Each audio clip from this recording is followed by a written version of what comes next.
திரைப்பட நடிகர் விஜயின் கோட் திரைப்படம் இன்று உலகம் முழுவதும் வெளியாகி ஓடிக்கொண்டிருக்கும் நிலையில் புதுக்கோட்டை விஜய் தியேட்டரில் காலை ரசிகர்களுக்கான சிறப்பு காட்சி திரையிடப்பட்டது. படம் துவக்கம் முதல் ஆடியோ சரியாக கேட்காததால் ரசிகர்கள் சத்தம் போட்டுள்ளனர். அதனைத் தொடர்ந்து இயந்திர கோளாறு ஏற்பட்டு பாதியிலேயே திரைப்படம் நிறுத்தப்பட்டது. இதனால் அதிர்ச்சியடைந்த ரசிகர்கள் தியேட்டர் உள்ளே அமர்ந்துள்ளனர். இதனால் 12 மணி காட்சி ரத்து செய்யப்பட்டதால் ரசிகர்கள் கொந்தளித்து சத்தம் போட ஆரம்பித்ததால் பரபரப்பு ஏற்பட்டது.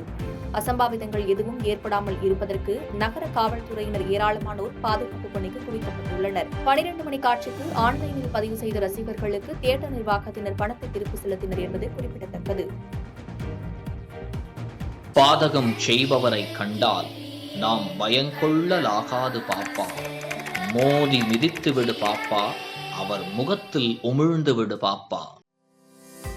அண்மை செய்திகளை உடனுக்குடன் தெரிந்து கொள்ள இணைந்திருங்கள் இயம்நாடு தொலைக்காட்சியுடன்.